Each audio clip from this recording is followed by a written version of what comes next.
Bismillahirrahmanirrahim. Assalamualaikum warahmatullahi wabarakatuh. Bismillah wassalatu wassalamu ala rasulillah wa ala alihi wa sahbihi wa mawalah wa la hawla wa la quwata illa billahi wa ba'du. Alhamdulillah, segala puja dan puji hanya milik Allah subhanahu wa ta'ala. Salawat dan juga salam kita hadiahkan pada Rasul kita Nabi besar Muhammad sallallahu alaihi wa ala alihi wasallam. Alhamdulillah, di sore hari ini kita bisa berkumpul di salah satu rumah daripada rumah-rumah Allah subhanahu wa ta'ala. Tentu tidak lain dan bukan untuk duduk di taman-taman surga. Rasulullah sallallahu alaihi wasallam bersabda, "Idza marartum bi riyadil jannati farta'u." Apabila kalian lewat di taman-taman surga, singgahlah di situ. Sahabat bertanya, "Wa mariyadul jannah?" Apa yang Anda maksudkan taman-taman surga itu, wahai Rasul? Maka Nabi sallallahu alaihi wasallam mengatakan, "Hilaqul dzikri." Orang yang hadir berhalakoh-halakoh dalam rangka thalabul ilmi. Tetapi banyak orang yang tidak paham bahwa duduk di majelis taklim itu dia sedang di taman surga, sehingga masih banyak yang tidak tertarik untuk hadir ke majelis taklim. Tapi kalau majelis-majelis permainan enggak diundang saja datang. Coba saja buat konser musik, yang jauh saja datang, hujan-hujan aja dilabrak sama dia. Karena hilangnya iman, sehingga tidak tertarik dengan itu. Padahal seorang mukmin itu tidak akan kenyang untuk melakukan sesuatu sampai kedua kakinya masuk ke dalam surga. Abu Bakar sendiri mengatakan, kalau hanya satu kaki saja masuk ke surga, kata Abu Bakar, aku belum puas sampai dua-duanya masuk surga, baru aku puas, katanya. Karena tujuan hidup manusia itu hanya mengharap surga, apalagi coba kita hidup di sini kalau bukan karena ingin masuk surga. Dunia ini tempat bala, kata ulama. Banyak ujian, banyak cobaan, katanya. Tidak ada yang sempurna di dunia ini. Orang bangun rumah seindah mungkin, tetap saja ada kekurangannya. Orang dapat pasangan awalnya dianggap sempurna di mata dia, setelah dijalani banyak juga kekurangannya. Dan begitu seterusnya, karena kesempurnaan hanya ada di surga. Maka kajian di sore hari ini kita akan membahas tentang al-a'mal, amalan-amalan. Kalau kita melakukannya, maka Allah subhanahu wa ta'ala janjikan surga kepada kita. Entah cukup waktunya atau tidak, karena saya akan sebutkan 40 amalan penyebab orang masuk surga. Ma'asyiral muslimin yang dimuliakan Allah subhanahu wa ta'ala, di dalam hadis yang sahih dan disahihkan oleh Syekh Nasiruddin Al-Albani rahimahullahu ta'ala dalam Sahih At-Targhib dari Abi Sa'id Al-Khudri radhiyallahu anhu, kata Nabi sallallahu alaihi wasallam, "Khamsun man 'amilahunna fi yaumin katabahu Allahu min ahlil jannah." 5 perkara yang kalau seandainya diamalkan pada satu hari, maka Allah Subhanahu wa taala akan jamin padanya surga. Kemudian Nabi SAW menyebutnya, yang pertama, man ada maridah, siapa yang mengunjungi orang sakit. Yang kedua, wa syahida janazatan, siapa yang mengikuti jenazah, tentu bagi laki-laki. Yang ketiga, wa shama yauman, dia berpuasa dalam satu hari, entah Kamis, entah Senin, entah puasa Daud, entah ayyamul bid. Wa raha yaumal jum'ah, dan pergi menuju masjid di hari Jumat, ini pun khusus laki-laki. Wa a'taqa raqabatan, dan dia memerdekakan budak. Saya jelaskan yang 5 dulu, baru kita lanjut yang seterusnya. Pertama, ada maridah, mengunjungi orang sakit. Banyak keistimewaan yang Nabi SAW sebutkan orang-orang yang datang menjenguk orang sakit itu. Kata Nabi SAW, "Idza 'ada ar-rajulu akhahu al-muslim, masya fi khirafatil jannati hatta yajlisa. Fa idza jalasa ghamarathu ar-rahmatu. Fa idza kana ghudwatan shalla 'alaihi 70,000 malakin hatta yumsi. Wa in kana masa'an shalla 'alaihi 70,000 malakin hatta yusbiha." Apabila seseorang menjenguk saudaranya yang sakit, maka seakan-akan dia berjalan sambil memetik buah-buah sorga. Subhanallah ya para ummahat. Jadi kalau ibu-ibu ini menjenguk orang sakit itu sepanjang jalan, seolah-olah ibu itu memetik buah sorga. Cukup sampai di sini? Tidak. Apabila sudah duduk, maksudnya duduk menghadap orang yang sakit itu, maka diturunkan padanya rahmat dengan sangat deras. Cukup sampai di sini? Tidak juga. Allah berikan lagi keutamaan. Apabila menjenguknya di pagi hari, maka 70,000 malaikat mendoakannya agar mendapatkan rahmat hingga di waktu sore tiba.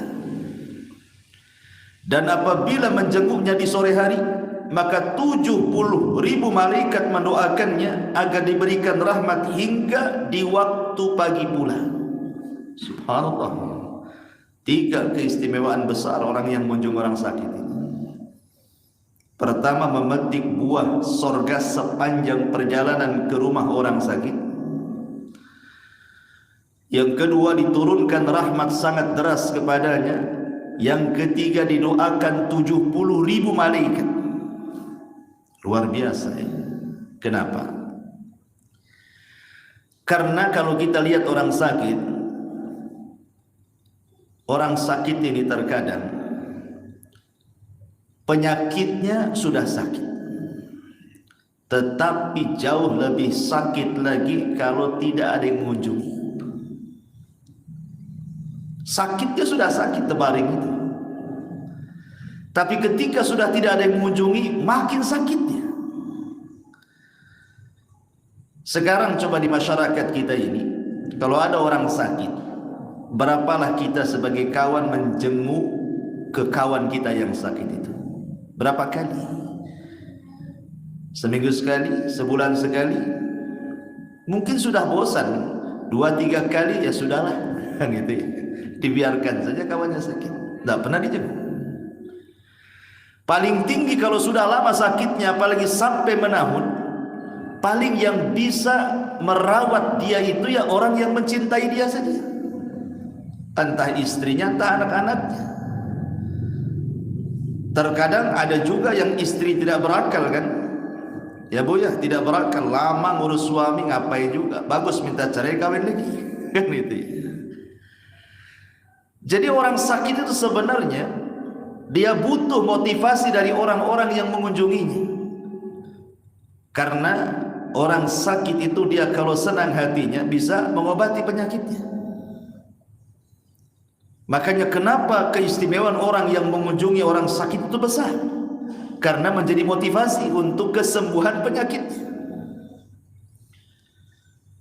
Ma'asyiral muslimat yang dimuliakan Allah Subhanahu wa taala. Makanya kenapa Rasul menjadikan satu hak bagi seorang muslim kepada muslim yang lainnya.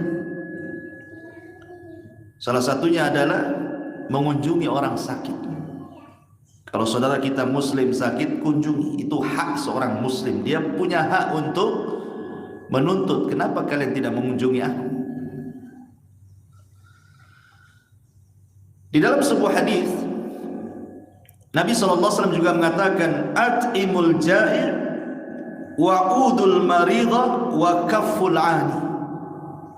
Berilah makan orang yang kelaparan, jenguklah orang yang sedang sakit, dan bebaskanlah saudara muslim yang tertawan. Tetapi walaupun demikian, tentu harus paham adab-adab orang mengunjungi orang sakit itu. Apa adabnya? Pertama, doa. Kita doakan kesembuhan. Kemudian kalau kita punya keahlian meruqyah, ruqyah sebelum meminta diruqyah.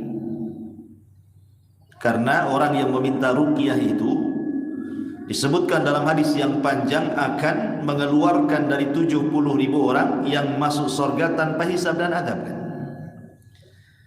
Maka sebelum dia minta ruqyah, kita ruqyah dulu, supaya saudara kita tidak masuk dalam hadis tadi. Kita doakan kesembuhan, la ba'sa tahurun insyaallah, syafaqillah kalau perempuan, syafaqallah kalau laki-laki kan. Kemudian kita tawarkan, mau enggak saya ruqyah? Ya tentu sesama akhwat kan itu ya. Kemudian yang kedua, su'alul marid an halihi. Enggak apa-apa basa-basi, tanyalah kondisi sakitnya. Mungkin bisa ngasih pengalaman bahwa ada yang punya penyakit yang sama, ini obatnya kan itu. Jadi bisa juga untuk tukar pikiran kepada orang sakit atau ngasih motivasi, mungkin punya obat-obat yang dia tidak tahu. Kemudian juga yang paling penting ketika mengunjungi orang sakit ini, tadhkiruhu bi ajri sabri alal marid. Bu, orang sakit itu dekat dengan setan. Setan itu paling suka dengan orang sakit. Kenapa setan suka dengan orang sakit? Karena orang sakit itu lebih dekat dengan putus asa dibandingkan mengharap rahmat.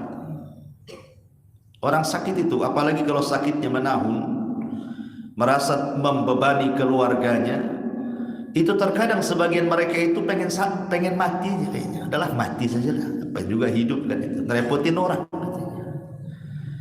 Disitulah setan ngasih was-was tuh. Kalau orang sakit sudah lama. Makanya kemudian yang penting kita ini apa? Tadzkir, mengingatkan kepada orang sakit itu bi ajri sabri, tentang pahala sabar. Kasih nasihat ya, bahwa sabar itu penting ketika sakit. Kasih nasihat. Bilang saja sama dia, mudah-mudahan sakitmu ini mengangkat derajatmu dan boleh jadi menggugurkan dosa-dosamu. Ingatkan soal itu. Ingatkan soal kisah Nabi Ayub, bagaimana diuji oleh Allah 18 tahun lamanya dengan penyakit yang luar biasa yang belum pernah ada di kaumnya. Ingatkan soal itu.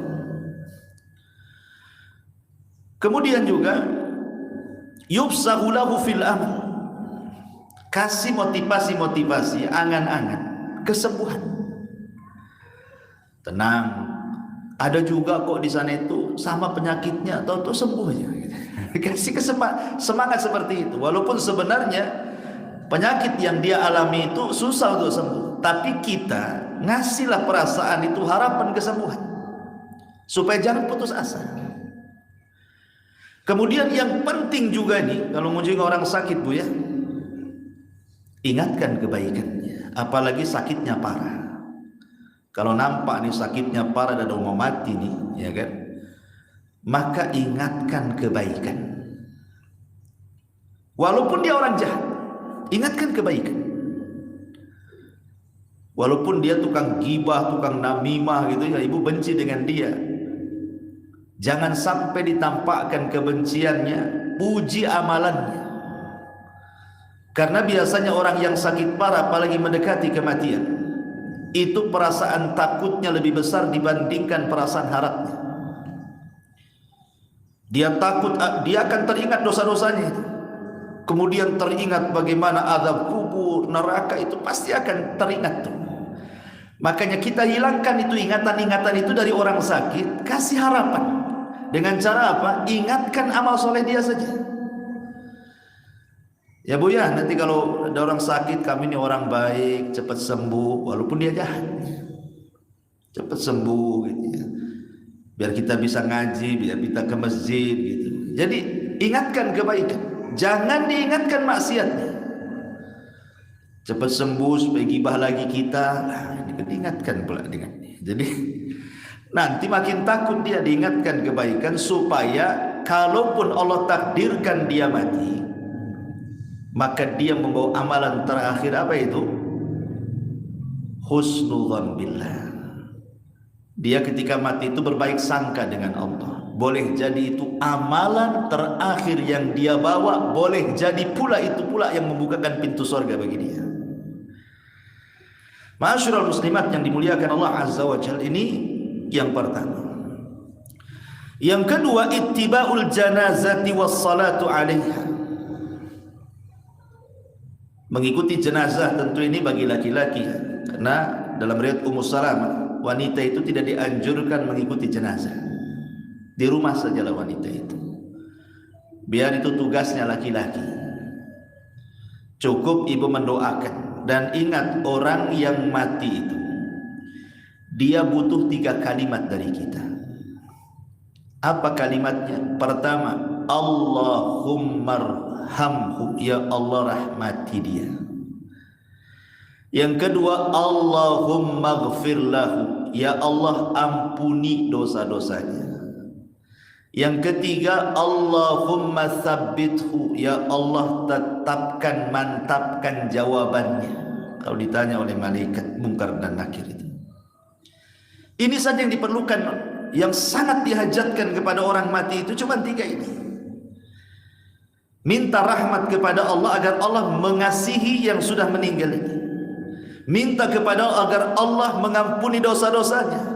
Minta kepada Allah agar dia dimantapkan jawabannya. Karena kemantapan jawaban itu bukan dari kita, tapi dari Allah.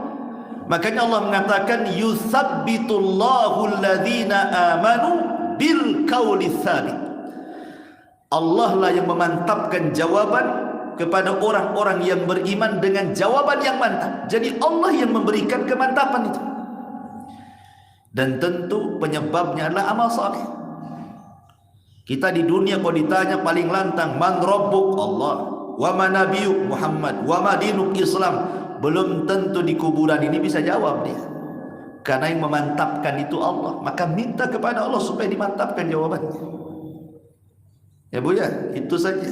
Yang mengikuti jenazah biar laki-laki.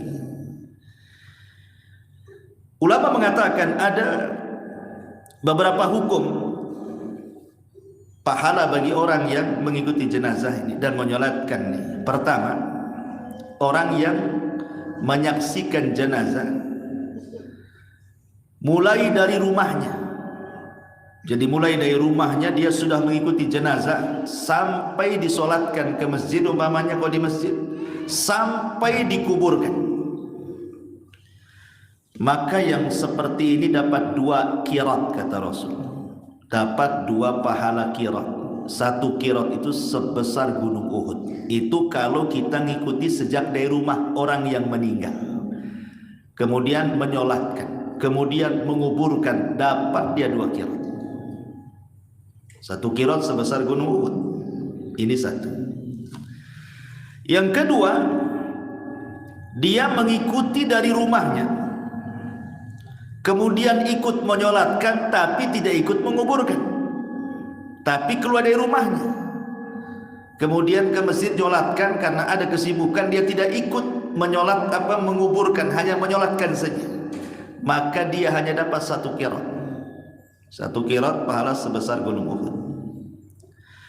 Kemudian yang ketiga, dia tidak ke rumahnya. Nampak ada orang sholat jenazah, tiba-tiba langsung main ikut saja dia. Ya. Jadi dia tidak ngikuti dari rumahnya itu. Pokoknya dari lewat, kok ada orang meninggal, nampak ada orang sholat, saya ikut-ikutanlah sholat jenazah di situ. Maka ulama mengatakan, falahu qiratun ala makhtarahu al-Hafidh Ibnu Hajar. Terjadi khilaf ulama. Ada yang mengatakan tidak dapat satu qirat, tetapi ada yang mengatakan tetap dapat satu qirat, dan ini pendapat Al-Hafidh Ibnu Hajar. Tapi kan ada perselisihan di sini, ya, karena tidak mengikuti dari rumahnya. Kemudian yang keempat, dia tidak mengikuti dari rumahnya, dia tidak ikut menyolatkannya, dia langsung menuju kuburannya. Langsung menuju kuburannya, kemudian ikut menguburkannya. Maka zahir hadis dia tetap dapat satu qirat karena ikut menguburkan. Kemudian yang terakhir, dia hanya mengikuti dari rumahnya tapi tidak ikut sholat. Kemudian dia ikut jenazah ke kuburan, belum dikuburkan sudah pulang, maka nggak dapat apa-apa.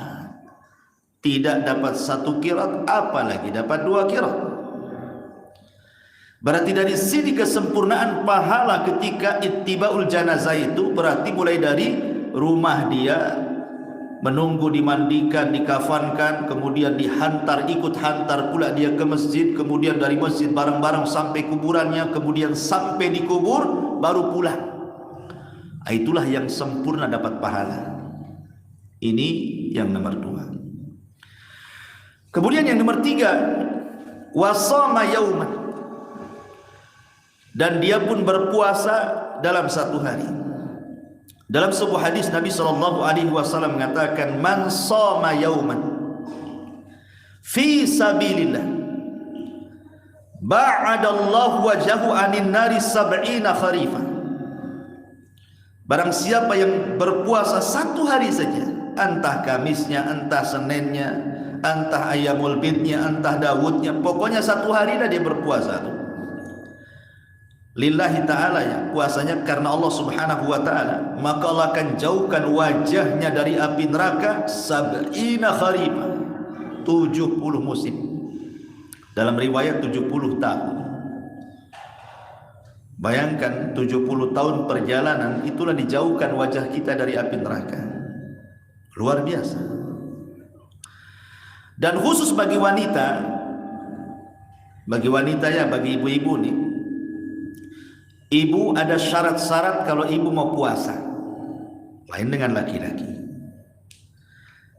Karena seorang wanita itu tidak boleh berpuasa kecuali satu, harus ada izin daripada suami. Pamannya ngomong, bang besok Kamis, boleh nggak saya puasa Kamis? Kata abangnya, boleh, tapi kalau siang abang minta batalkan ya. Pokoknya kan, ya harus dibatalkan. Kalau nggak minta ya lanjut aja kan itu. Satu. Yang kedua, kalau dia seorang budak, maka harus izin tuannya. Ini sekarang kan nggak ada budak. Kemudian yang ketiga, kalau seseorang itu sedang bekerja kepada seseorang, ibu umpamanya jadi pembantu rumah tangga, kerja sama orang atau kerja di toko atau kerjalah sama siapa gitu ya. Adalah ibu bekerja sama orang, pas hari Kamis atau hari Senin masuk, Maka kalau seandainya dengan puasa itu Bu menjadikan pekerjaannya tidak maksimal, maka tidak boleh puasa, karena akan merugikan orang yang punya pekerjaan kan itu. Atau laki-laki pun sama, pamannya dia jadi tukang bangunan, kerjanya harian, lain kalau borongan. Akibat Anda berpuasa, akhirnya yang harusnya pasang bata itu dapat sekian meter, nggak sampai. Alasannya apa? Panas, banyak duduk, nggak boleh puasa. Ini menzalimi orang namanya. Ini kan puasa sunnah kan, lain kalau puasa wajib gitu ya. Jadi tidak boleh seseorang menzalimi gara-gara puasa. Ini yang harus dipahami ketika orang itu berpuasa, sehingga dia harus minta izin ke bosnya. Boleh nggak saya puasa? Kata bosnya boleh, sudahlah. Tapi kalau bosnya tidak tahu, kemudian kita puasa, kemudian lalai pekerjaannya, bosnya kecewa, zalim kita. Karena kita ada kerjasama dengan orang masalahnya. Nah, itu yang harus dipahami. Dan puasa sunnah ini kan, puasa sunnah ini kan macam-macam ya. Ada yang terulang-ulang harian seperti Daud, satu hari puasa, satu hari tidak. Ada yang terulang mingguan seperti Kamis dan Senin, itu kan terulang mingguan. Ada yang terulang bulanan seperti puasa Ayyamul Bid, tanggal 15, 14, 13 kan itu ya. Terulang setiap bulan. Tetapi ada terulang setahun. Setahun sekali seperti puasa Arafah, kan setahun sekali jatuhnya itu ya. Kemudian puasa 10 tanggal 10 bulan Muharram, atau puasa Syawal, atau 9 Dzulhijjah gitu ya. Nah, itu kan terulang. Atau memperbanyak puasa sunnah di bulan Sya'ban, kan setahun sekali. Tapi yang harus diketahui bagi ibu-ibu, tetap kalau ibu mau puasa sunnah dan ibu punya suami, minta izin dulu. Ini yang ketiga. Kemudian yang keempat, waraha ila al-jum'ah. Ini bagi laki-laki. Bagi laki-laki, dia bergegas pagi-pagi itu sudah berangkat menuju sholat Jumat. Kenapa? Karena ada hadis yang mengatakan, idza kana yaumul jum'ati waqafatil malaikatu 'alal masjid yaktubunal awwal fal awwal. Apabila datang di hari Jumat, maka malaikat akan berdiri di pintu masjid, kemudian mencatat siapa yang pertama masuk, kemudian setelahnya, kemudian setelahnya. Maka yang pertama masuk, kemudian duduk di saf yang pertama, kata Nabi SAW, maka dia kamathalil ladzi yuhdi badanatan, seperti dia berkorban seekor unta kalau di saf pertama. Kemudian datang berikutnya, dapatlah dia saf kedua, maka kalladzi yuhdi baqaratan, seperti dia menyembelih kurban berupa sapi. Kemudian datang rombongan yang ketiga, dapat pula saf yang ketiga. Maka Rasul mengatakan, kalladzi yuhdi kabsan, seperti dia menyembelih kurban seekor kambing. Kemudian datang rombongan keempat, dapatlah dia saf yang keempat, maka kalladzi yuhdi dajajatan, seperti menyembelih kurban seekor ayam. Datang pula rombongan yang kelima, dapat dia di saf yang kelima. Maka Rasul mengatakan, kalladzi yuhdi baydatan, seperti dia menyembelih telur ayam. Bisa enggak telur ayam disembelih itu? Diceplok dia ya telur ayam itu. Datang pula rombongan yang keenam. Kira-kira dapat apa? Dapat tai ayam. Udah nggak ada lagi. Kalau sudah saf kelima ke belakang itu udah nggak ada. Tentu ini bagi laki-laki, Bu. Walaupun ibu boleh juga sholat Jumat kalau ada tempatnya. Tetapi bagi wanita dan laki-laki yang mungkin berkumpulnya amalan-amalan di hari Jumat itu, bisa dilakukan laki-laki dan perempuan itu seperti membaca surah Kahfi. Walaupun ada polemik tentang masalah surah Kahfi ini, tetapi Saya lebih cenderung sunnah hukumnya, karena juga banyak para ulama, bahkan Lajnah Daimah, Syekh Utsaimin, Syekh bin Baz, banyak yang memfatwakan sunnahnya baca surah Kahfi di hari Jumat. Kenapa demikian penting baca surah Kahfi itu? Karena satu-satunya surat yang bisa melindungi kita dari fitnah Dajjal adalah membaca surah Al-Kahfi. Kenapa mesti surah Al-Kahfi? Kenapa tidak Al-Baqarah saja? Al-Imran, An-Nisa? Karena semua fitnah yang dibawa Dajjal itu semua ada di surah Al-Kahfi. Dajjal itu pertama bawa fitnah apa? Bawa fitnah kekuasaan. Karena dalam 40 hari itu, bayangkan, dia bisa keliling dunia, menguasai dunia. Dalam surah Al-Kahfi ada fitnah kekuasaan, bicara soal kekuasaan yang persis seperti Dajjal. Siapa? Dzulqarnain, keliling dunia. Kemudian dalam surah Al-Kahfi, dalam fitnah Dajjal itu dia membawa fitnah harta. Karena Dajjal itu kalau ngomong sama bumi, keluar pembenaran, keluar semua. Hujan-hujan, tumbuh-tumbuh. Mana kan, luar biasa. Dalam surah Al-Kahfi juga ada fitnatul mal, kisah tentang ashab jannataini, pemilik dua kebun. Kemudian fitnah lagi apa Dajjal itu? Fitnah agama. Dia memfitnah agama orang. Maka dalam surah Al-Kahfi ada ashabul kahfi. Itu terfitnah agamanya sehingga lari karena tidak mau menyembah berhala, masuk ke dalam gua. Kemudian bawa fitnah apa lagi Dajjal itu? Selain fitnah kekuasaan, fitnah harta, fitnah agama, ada namanya fitnah ilmu. Dan di sana ada cerita tentang kisah Nabi Khidir dengan Nabi Musa mencari ilmu. Maka semua fitnah yang dibawa Dajjal itu semua terangkum dalam surah Al-Kahfi. Makanya disunahkan baca surah Al-Kahfi hari Jumat. Ini yang pertama. Kemudian kalau ibu-ibu mau sholat di rumah, maka disunahkan juga seseorang membaca surah Al-Munafikin, surah Al-Jum'ah, surah Al-A'la, surah Al-Ghasyiyah. Kalau memang hafal bu ya, di sholat-sholat di hari Jumat itu. Tapi kalau tidak hafal ya sudah, baca yang dihafal ibu, kulhu, inna ataina, itulah ya surat favoritnya. Kemudian juga perbanyak salawat. Perbanyak salawat kepada Nabi SAW, karena Allah itu mengutus malaikat. Tugasnya itu nyampaikan salawat saja malaikat.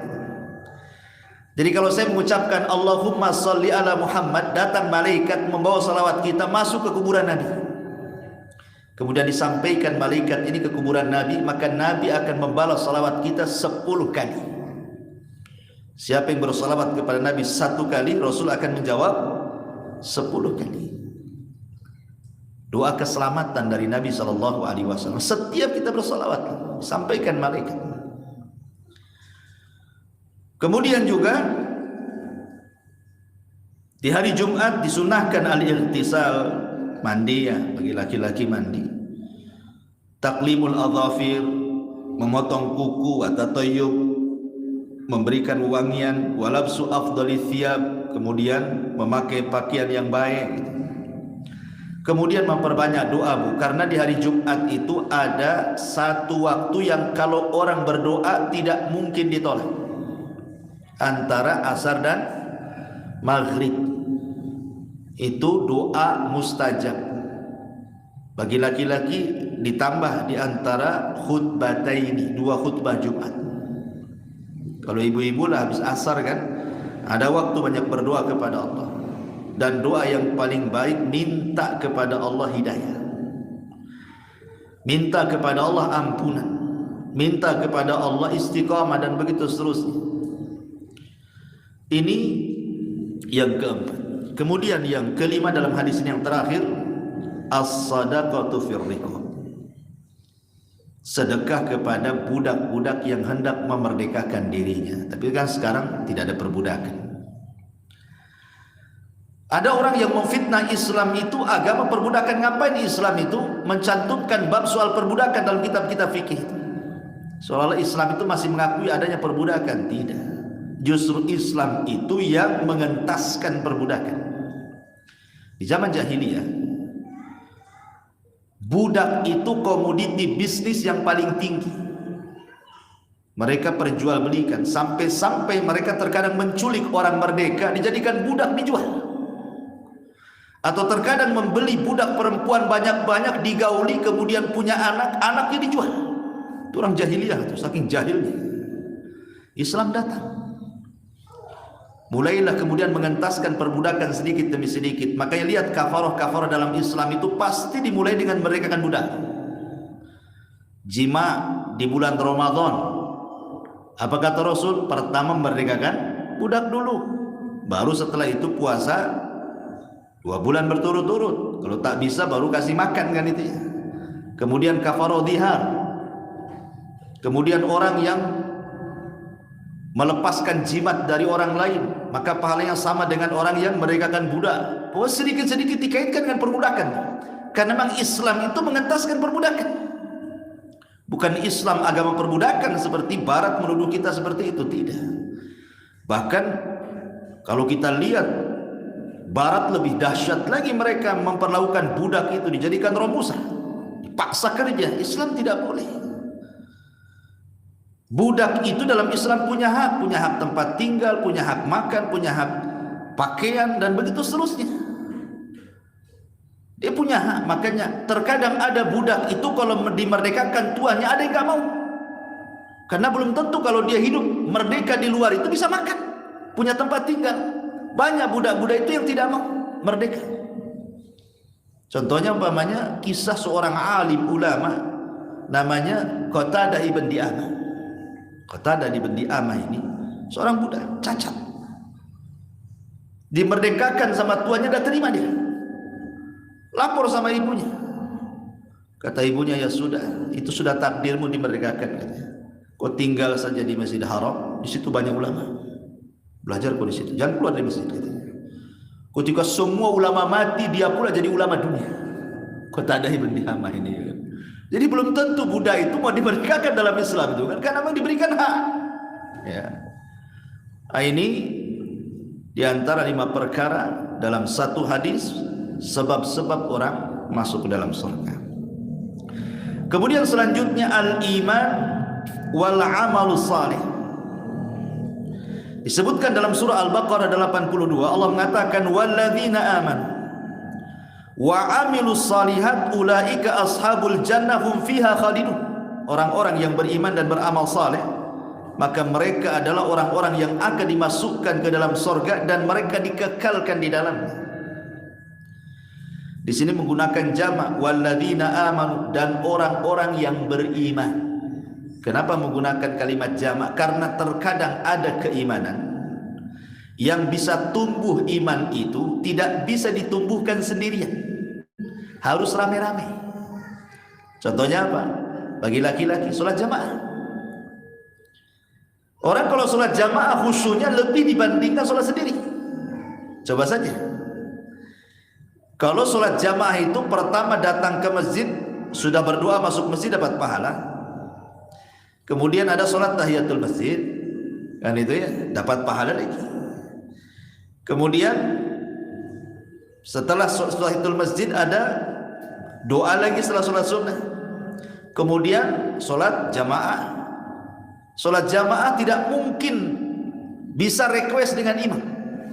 Mamkulhu saja mah nggak bisa. Terserah imam lah baca apa, antum pula request imam. Kemudian setelah itu ada zikir, pasti kita zikir juga. Habis itu ada sholat ba'diyah umpamanya. Dan ini tidak bisa dilakukan oleh antum di rumah. Nggak ada ceritanya di rumah itu pakai seremonial kayak gitu, ada. Sholat, langsung sholat. Kadang salam itu sempurna ke kanan saja, assalamualaikum. Ke kiri sambil berdiri ambil handphone. Nggak ada cerita. Ya. Terkadang ada iman itu yang baru bisa ditumbuhkan dengan jamaah gitu. Puasa Ramadan rame-rame. Kenapa kita bisa puasa loh 1 bulan di bulan Ramadan itu? Karena rame-rame. Yang jual es aja puasa, tak jadi jualan. Yang warung-warung tutup dia juga puasa. Subhat syahwat yang mengundang untuk membatalkan puasa itu hampir nyaris tidak ada di bulan Ramadan itu. Kecuali mungkin di kota-kota adalah nampak di gorden gitu ya, tampaklah bawahnya. Pas ditengok rupanya bukan kaki kurus ya, ada juga kaki orang di sana. Nah, itulah tidak tahu ya. Tapi umumnya kalau puasa Ramadan lah kita tahan biasanya karena rame-rame. Coba kalau ibu batal nih karena haid kan, entah ada yang 1 minggu 6 hari, itu mau kodok Ramadan tuh berat rasanya. Kenapa? Jalan sedikit ada cendol, jalan sedikit teh campur, teh obeng, nah semua kan itu. Warung rame kan gitu ya. Kadang-kadang sendiri itu banyak kan ininya, hal-hal yang bisa mendorong membatalkan puasa itu, karena banyak pendorongnya gitu. Makanya banyak wanita itu diulur-ulur lah itu tidak mau bayar puasa Ramadan, nunggu pula bulan Sya'ban ini. Sekarang ini sibuk, sekarang ini banyak ibu-ibu yang izin sama suaminya mau qada Ramadan. Sekarang ini celakanya kadang-kadang izin sama suami seminggu sebelum Ramadan, pas mau diqada haid lagi, habis lagi double dengan tahun depannya. Hati-hati kan itu ya. Jadi kalau memang jauh-jauh dari Ramadan, tidak apa-apa bulan Sya'ban, ambil permulaan sekarang ini, jadi jauh dari Ramadan, sehingga jangan masuk pula ke Ramadan yang kedua makin banyak hutangnya. Karena hutang kepada Allah itu lebih berhak dibayar dibandingkan hutang kepada manusia. Orang kalau malas bayar hutang sama Allah, pasti kalau dia hutang sama orang malas bayar. Allah saja bisa diundur-undur kan, apalagi sama orang kan itu ya. Jadi ini harus dipahami. Jadi kalimat amanu, beriman itu terkadang ada, iman itu bisa ditumbuhkan dengan rame-rame. Makanya pakai jama di sini. Dan banyak lagi. Ya.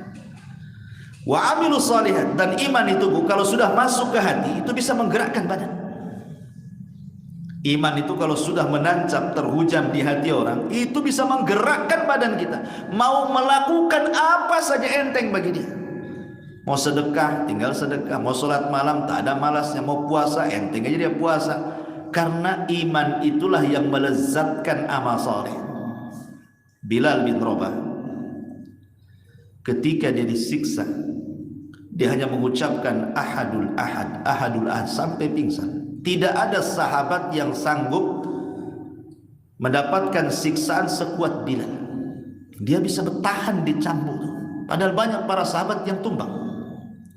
Ketika ditanya rahasianya, apa kata Bilal? Saat majikanku Umayyah ibn Khalaf mencambukku sampai cambuk berhenti karena lelah, aku membayangkan mencampurkan apa?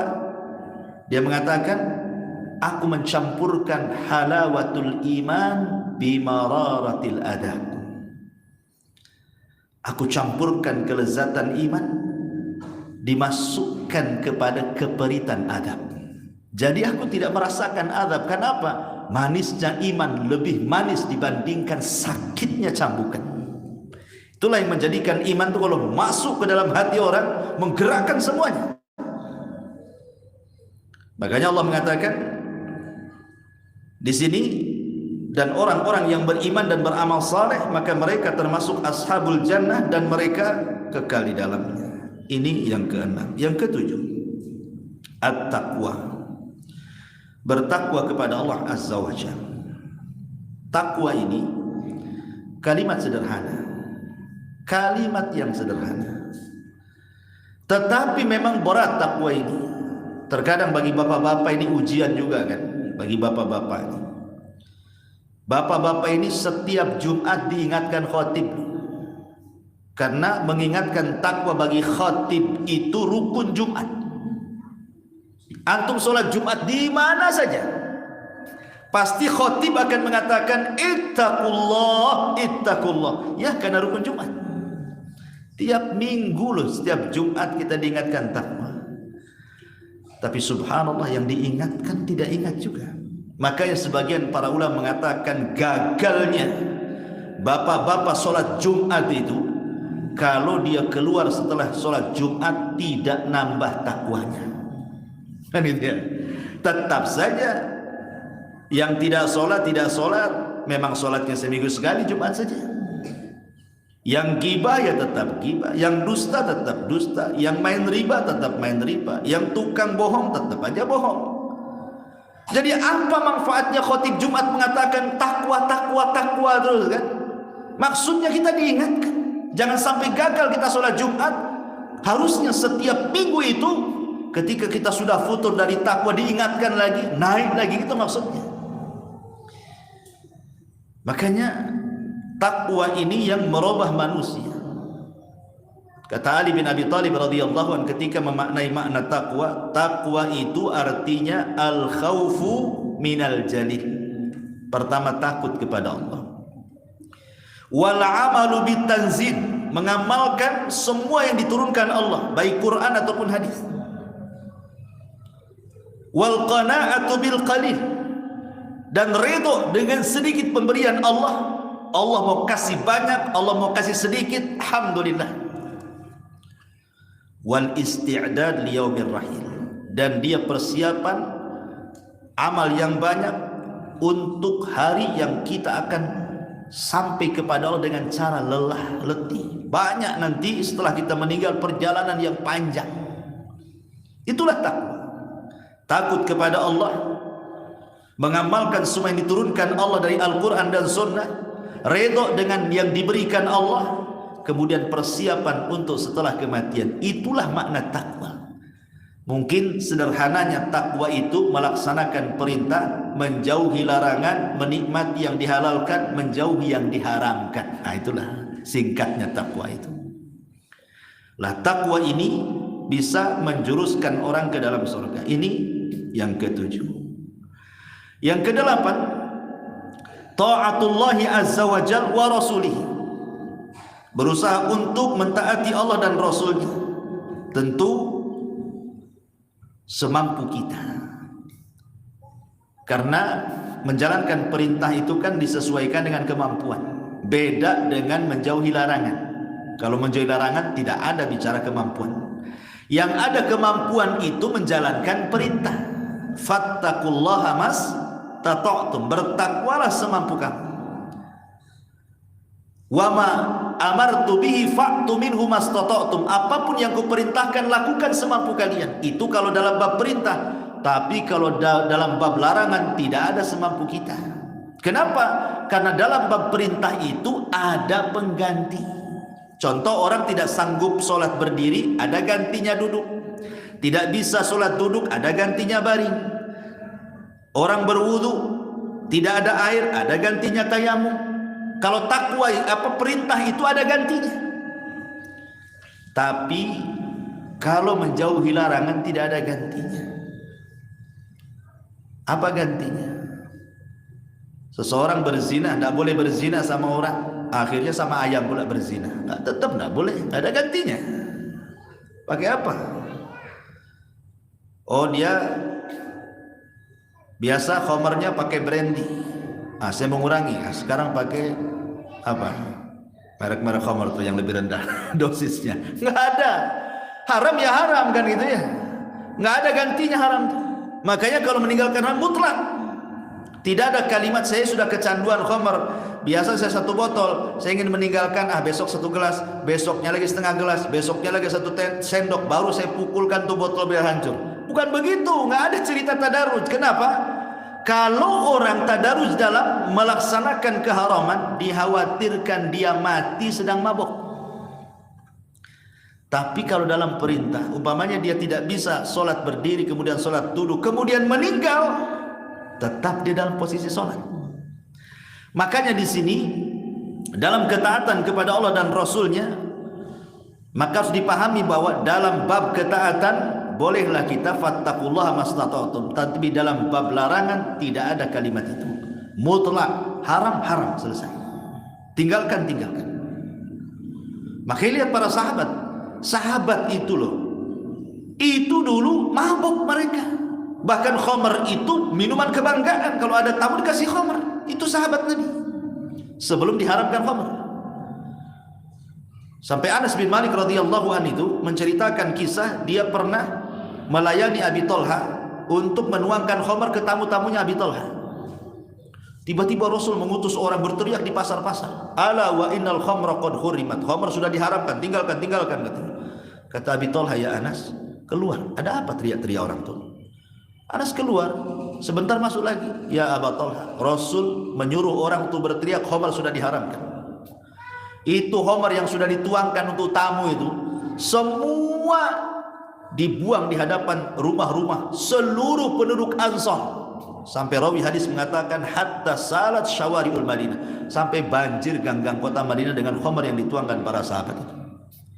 Karena kalau sudah bab perintah, nggak bisa lagi dibantah, nggak main sedikit, dah tinggalkan. Ini yang ke-8. Yang ke-9, al jihadu fi sabilillah, jihad di jalan Allah Subhanahu wa taala sudah jelas ya.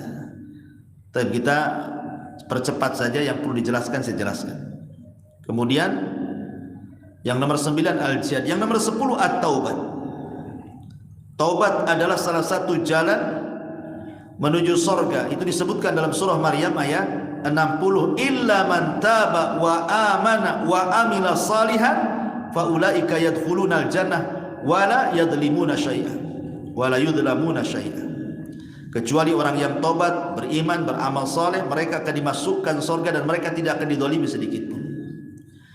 Kemudian yang nomor 7 al-istiqamatu 'alad din, istiqamah di atas agama, dan ini pembahasan nanti malam. Habis maghrib kita bicara soal istiqamah. Kemudian yang nomor berapa ini? Masalah 11. Ya, karena enggak ada nomornya jadi hafal pula. 11 talabul ilmi liwajhillah.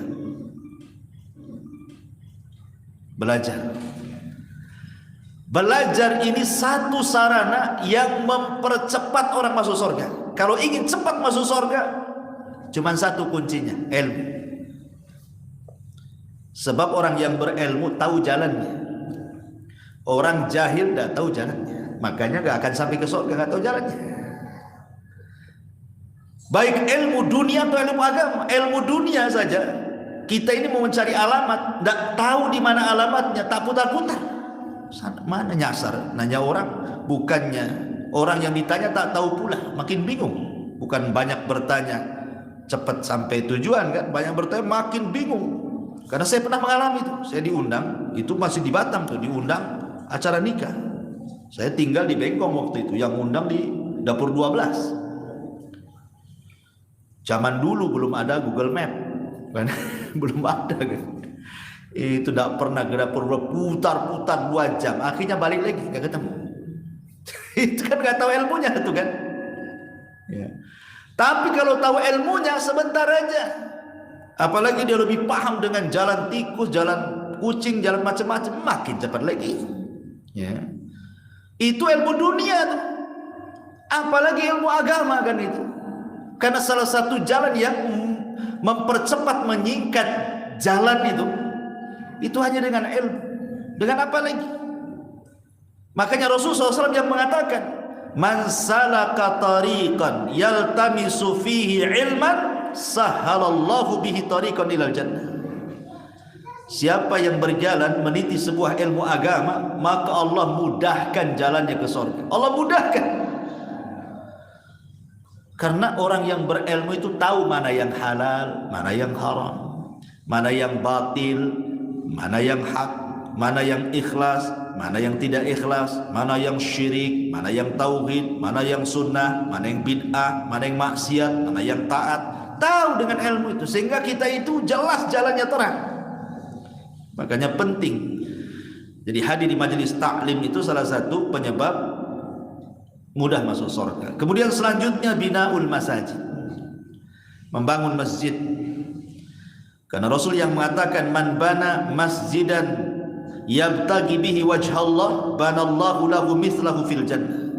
Siapa yang membangun masjid mengharap padanya wajah Allah, Allah akan bangunkan bagi dia satu istana di surga. Ya tidak mungkinlah sudah dibangunkan istana kita pula tak masuk kan. Pasti kita masuk juga di situ kan itu. Kita sudah bangunkan rumah di sana. Makanya ada istilah Rasul itu, man ahabba liqa Allah ahabballahu liqa'ah wa man kariha liqa Allah karihallahu liqa'ah. Siapa yang cinta berjumpa dengan Allah, Allah cinta berjumpa dengan dia. Siapa yang benci berjumpa dengan Allah, Allah pun benci berjumpa dia. Maksudnya apa? Orang kalau hartanya diinvestasikan untuk akhiratnya, dia bangun masjid dengan harapan dapat satu rumah di sorga. Dia sedekah dengan harapan dibangunkan taman di sorga. Dia berlaku amal soleh, dia berharap dapat fasilitas di sorga. Ketika dia mati, maka dia ingin pulang ke rumahnya yang di sorga. Makanya dia cinta. Matinya itu cinta. Kenapa? Karena rumahnya sudah menunggu dia. Tapi kalau orang ini diinvestasikan semua di dunia, nggak ada investasi akhirat sama sekali, maka ketika mati dia benci mati. Kenapa? Harus meninggalkan rumahnya, meninggalkan tanahnya, meninggalkan keluarga, ditinggalkan semuanya, benci dia mati. Makanya Allah benci sama dia. Ya, maka salah satu juga membangun masjid. Selanjutnya husnul khuluq, baik akhlak. Sering saya katakan akhlak itu terbagi tiga di atas kepala sampai ke kaki itu. Pertama dari leher ke atas, yang kedua kedua tangan, yang ketiga satu badan. Kalau kita bisa menjamin tiga perkara, leher ke atas, dari rambut sampai ke kaki, kemudian kedua tangan, berarti kita berakhlak. Dari leher ke atas atau kepala, di situ ada telinga, di situ ada mata, di situ ada hidung, di situ ada lisan. Kalau kita punya telinga tidak mendengar kecuali yang baik, tidak memandang kecuali yang halal, tidak mencium kecuali yang dibolehkan, tidak bicara kecuali yang santun, maka berakhlaklah kepala kita. Dan di kepala ada otak, tidak berpikir buruk kecuali yang positif, yang baik-baik. Itu kepala kita berakhlak. Tapi kalau kita ngomong saja, sudah tidak senyum, ngomong pula kasar, gak berakhlak tuh kepala kita. Udah melotot lagi, tukang nguping lagi, dan begitu seterusnya. Dan yang paling menonjol akhlak kepala itu, Bu, adalah tabassum. Kata Nabi SAW, tabassumuka li akhika sadaqah. Tabassum itu artinya senyum. Senyummu kepada saudaramu itu sedekah. Subhanallah, di antara mukjizat Rasul itu mampu tersenyum setiap saat, dan dia bermuka masam itu seumur hidup cuma satu kali saja. Kapan itu? Ketika dia berdakwah kepada pembesar orang-orang Quraisy, datang Abdullah ibn Umi Maktum masuk Islam. Rasul tidak suka karena dia sedang berdakwah kepada pembesar Quraisy, sehingga dia bermuka masam kemudian berpaling. Allah turunkan ayat menegur Rasul, abasa wa tawalla an ja'ahul amah wa ma yudrika la'allahu yazakka ila akhir ayat. Muhammad abasa, bermuka masam, wa tawalla, dan berpaling. Itulah momen-momen Rasul bermuka masam dan berpaling. Seumur hidup cuma satu kali saja Rasul bermuka masam. Kalau kita ini seumur hidup bermuka masam, satu kali saja senyum. Nah itu kalau kita, ya kan itu. Kita ini sedikit saja ada masalah ditampakkanlah muka, lusuh, lunglai jalannya, kayaknya hidupnya susah saja. Kalau bisa ada masalah, ada masalah. Semua orang ada masalah, tapi jangan ditampakkan ke orang. Bahkan kalau seandainya kita sedang sedih, ada saudara kita sedang sedih, kemudian kita memberikan muka yang baik, yang berseri-seri, senyum sehingga menyenangkan saudaranya, itu amalan yang paling afdal, walaupun sama-sama sedih. Jangan pula kemudian ke si sedih ketemu si sedih, akhirnya nangis rame-rame di situ, bukan begitu. Samalah nasib kita ini rupanya, bukan begitu ya. Kalau bisa jangan, karena amalan yang paling afdal itu kata para ulama jabrul qulub. Jabrul qulub itu menempel kesedihan orang. Gak apa-apa kita sedih, orang sedih, tapi janganlah kesedihan kita tampakkan seolah-olah kita tidak ada masalah. Kita datang kepada orang yang bermasalah, kita hibur supaya dia senang. Kata Nabi SAW ketika ditanya, tahukah kalian amalan yang paling afdal di hadapan Allah? Kemudian Rasul mengatakan, sururun tudkhiluhu ala qalbil muslim. Kebahagiaan yang Anda masukkan ke hati seorang muslim. Itulah afdalnya amal itu. Namanya jabrul qulub. Kadang-kadang kita tidak pandai jabrul qulub, menempel hati orang. Ikhwan, ibu-ibu, kadang-kadang ada orang itu sudah stres dengan anaknya, stres dengan suaminya, atau stres dengan istrinya, stres dengan pekerjaannya, stres dengan apalah. Setiap keluarga itu pasti ada kesetresan kan? Artinya dia sendiri sudah banyak masalah. Kita pula menggibah dia, kita pula menghina dia, memfitnah dia. Dia sendiri sudah banyak masalah, ditambah-tambah masalah kita masuk pula ke rumah dia kan? Kurang ajar. Orang ini sudah sibuk dengan masalahnya, kita buat masalah sama dia. Bukannya jabrul qulub, menempel kesulitan orang, mengangakkan pula kesulitan orang, makin banyak lagi kesulitannya, ditambah kesulitan kita lagi. Subhanallah, itu dosa besar. Orang itu sudah sulit, jangan dipersulit sama kita. Makanya kenapa Rasul mengatakan man yassara musliman yassarallahu yaumal qiyamah. Siapa yang memudahkan urusan seorang muslim, Allah mudahkan dia pada hari kiamat urusannya. Maka pandai-pandai membahagiakan orang ya. Kemudian juga di antara akhlak adalah dari kepala sampai kaki. Kapan itu? Saat kita bicara. Siapapun di hadapan kita, mau pejabat, mau orang biasa, mau orang yang jauh lebih rendah dengan kita, manusiakan manusia, hadapkan kita ke arah dia. Jangan badan kita kemana, muka kita kemana, seolah-olah merendahkan orang. Gak berakhlak kalau kayak gitu. Kan ada orang antum lihat kan, kalau ngomong tuh kayaknya gak dipedulikan kita itu. Yang hadap sana, kita di belakangnya, kan gitu ya. Itu gak punya akhlak tuh. Hadapkan wa seolah sesuatu ada apa kan gitu ya. Walaupun dia mungkin di bawah kita. Itulah akhlak. Kemudian kedua tangan, ya mudah membantu, ngangkatin barang, mudah memberi, itulah tangan. Ya. Itu namanya orang berakhlak. Baik. Kemudian juga yang selanjutnya adalah tarkul mirah. Disedikitkan berdebat. Jangan suka berdebat. Baik debat urusan agama atau urusan dunia sama saja, karena debat itu mengeraskan hati. Maka jadilah orang yang suka memaafkan, mengalah, berakal. Ngapainlah saya ladeni. Makanya kata Imam Syafi'i, aku berdebat tidak pernah aku kalah, kecuali kalau lawan debatku orang jahil, baru aku kalah katanya. Imam Syafi'i ya. Aku berdebat gak pernah aku kalah kata Imam Syafi'i, tapi kalau lawanku orang jahil pasti aku kalah katanya.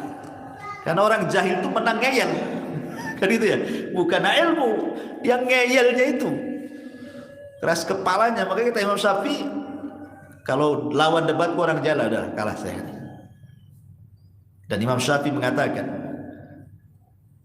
kalau aku berdebat dengan orang, aku senantiasa berdoa kepada Allah, mudah-mudahan kebenaran ada di lisan lawan debatku. Itu adabnya Imam Syafi'i itu. Kalau dia mau berdebat itu selalu dia berdoa kepada Allah, ya Allah, mudah-mudahan kebenaran ada di lisan lawan debatku katanya. Kenapa?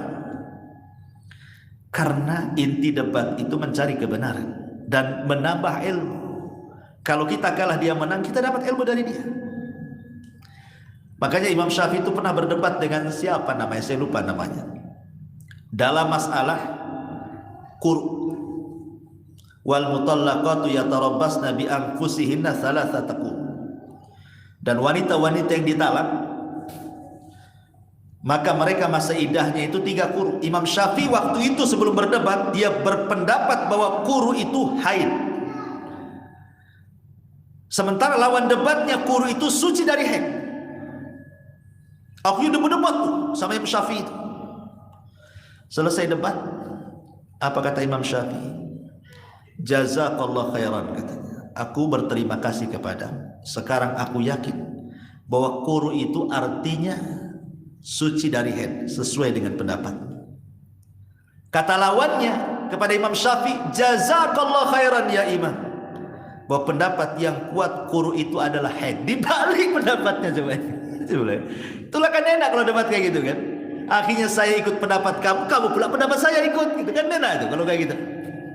Ini enggak, kamu harus ikut pendapat saya. Kalau kalah debatnya, nah, rasa bangga dia, senang. Ya. Sudah kukatakan kamu ini sesat kan.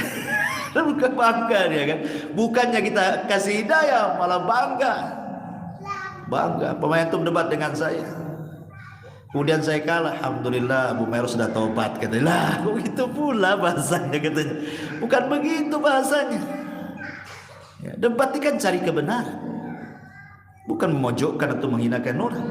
Maka tinggalkanlah perdebatan itu. Apalagi tidak cukup ilmu berdebat pula kan. Debat sambal jadi. Kemudian yang selanjutnya tarkul kadzib walau kana mazih. Tinggalkan dusta walaupun main-main. Jangan main-main walaupun main-main. Ya. Saya pernah terbaca fatwa Syekh bin Baz itu. Ada seorang yang bertanya kepada Syekh bin Baz soal pendidikan anak. Jadi orang tua menceritakan kisah-kisah kepada anak, kisah-kisah motivasi, tetapi kisah ini tidak ada bentuknya, hayalan saja. Entah cerita si kancil, si kura-kura, itu kan cerita hayalan tuh. Tapi kan di dalamnya terkandung pendidikan. Tapi kan hayalan. Apa kata Syekh? Aku tidak bisa jawab. Bukan tidak bisa jawab. Ya, maksudnya tunggu besok. Setelah besok kata beliau, sebaiknya jangan dikisahkan. Banyak kisah-kisah terbaik. Banyak kisah sahabat, kisah para ulama. Ngapain pula kisah si kancil sama si kura-kura? Ada cenderungannya sama Pak Tani. Yang jelas-jelas saja kisah itu. Kisah Quran, kisah terbaik. Ya kan? Jadi walaupun hanya, padahal ini jelaskan manfaatnya untuk pendidikan kan. Sekalipun untuk pendidikan, kalau bisa jangan berdusta. Karena mau kisah-kisah itu, kita kisah dusta itu kan karang-karang. Apalagi kemudian memang dia pakarnya dusta, menyebar hoax. Ini tahun-tahun politik nih. Biasanya seliwar-seliwar tuh hoax sana sini tuh. Jangan buka handphone kalau bisa. Sebab kalau sudah ngikutin YouTube terus diikutin, sampai di mana untuk ngikutin orang politik itu nggak akan berhenti. Bagus diarahkan ke agama. Banyak ustadz-ustadz yang di YouTube. Manfaatnya jelas. Ya. Kemudian yang selanjutnya adalah al-mudawamatu ala at-tatuhur inda kulli hadatsin wa salati rak'ataini ba'dal adzan. Kalau bisa ya dawam. Kita ini wudu, batal wudu lagi, kalau bisa terus dalam kondisi suci. Dan kalau bisa lagi setelah wudu ada salat 2 rakaat. Karena Bilal bin Rabah ketika Rasul Isra Mi'raj itu, Rasul pernah disempatkan masuk ke dalam sorga. Dalam sorga Rasul itu mendengar suara terompah Bilal. Ketika ditanya itu suara terompah siapa wahai Jibril? Kata Jibril itu suara terompahnya Bilal. Maka setelah peristiwa Isra Mi'raj, Rasul memanggil Bilal dan mengatakan, "Ya Bilal, inni sami'tu khashkhasataka fil jannah, famadza tasna?"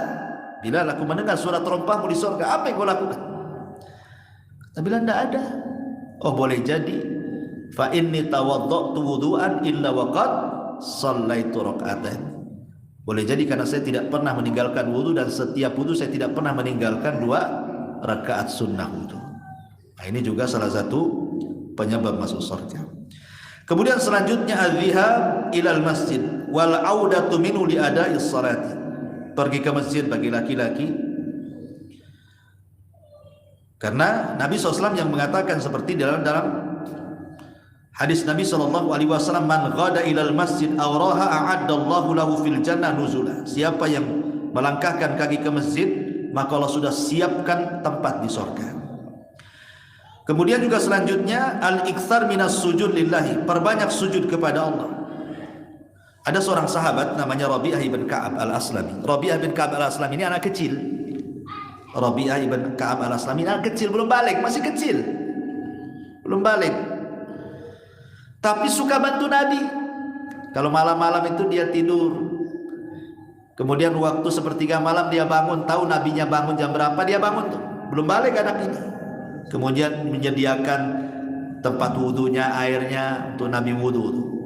Jadi Nabi tertarik sama Rabi'ah ibn Ka'ab al-Aslami. Kok masih kecil belum balik, kok luar biasa pengkhidmatannya kepada Nabi SAW. Sehingga Rasul mengatakan, ya Rabi'ah, kira-kira apa imbalanmu? Kau sudah baik sama saya, kata Rasul. Minta, coba minta apa?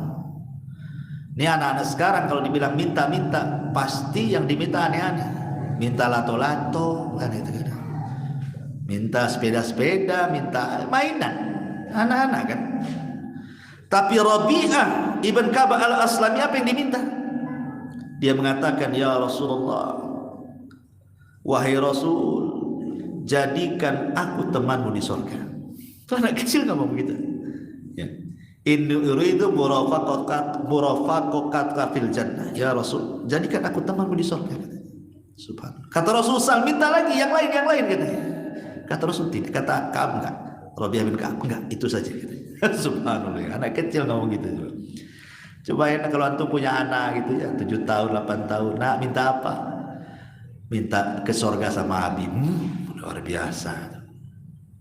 Nah, coba antum ngomong apa? Minta apa? Minta duit paling. Anak sekarang minta apa lagi kan itu ya. Lihat Rabi'ah bin Ka'ab. Apa kata Rasul? Fa inni ala nafsika bi kathrati sujud. Baik, saya akan kabulkan permintaanmu, tapi ingat, ini bukan majanan. Masuk surga bukan gratis. Bantu aku supaya engkau menjadi temanku di surga, perbanyak sholat. Ya, sejak itulah Rabi'ah bin Ka'ab sholat sampai meninggal. Tidak meninggalkan qiyamul lail. Karena Rasul mengatakan seperti itu. Karena sholat itu banyak sujud di situ. Dan setan itu paling tidak suka dengan orang sujud. Jadi kalau ada orang sujud, setan akan datang. Si iblis akan mengatakan, umir tabis sujud fasajada falakal jannah. Engkau diperintahkan sujud, kau sujud, kau masuk surga.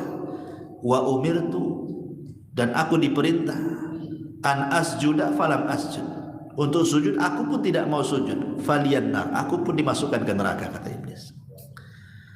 Jadi sujud itu adalah amalan yang bisa menjadikan sakit hati iblis. Ya, kalau makin banyak sujud makin sakit hati iblis. Ya. Maka ini juga perbanyak sujud. Kemudian selanjutnya al-hajj wal al-mabrur, haji yang mabrur. Haji yang mabrur itu kata Rasul, al-hajjul mabrur laisa lahul jazaa illal jannah. Haji yang baik itu tidak ada balasan kecuali surga. Kemudian selanjutnya qiraah ayatil kursi dubura kulli salatil maktubah. Jangan lupa baca ayat kursi setelah salat wajib. Kata Nabi sallallahu alaihi wasallam, man qara'a ayatal kursi fi duburi kulli salatin lam yahulla bainahu wa baina dukhulil jannah illa al-maut. Siapa yang membaca ayat kursi, kata Rasul, setiap selepas sholat wajib, maka tidak ada yang menghalangi antara dia dengan masuk ke dalam surga kecuali kematian. Kemudian selanjutnya menjaga 12 rakaat rawatib. Menjaga 12 rakaat, karena Rasul mengatakan, siapa yang menjaga 12 rakaat, bunyalahu baitun fil jannah, Allah akan bangunkan satu rumah di surga. Kemudian juga selanjutnya adalah ifsya'us salam, mengucapkan salam. Mengucapkan salam.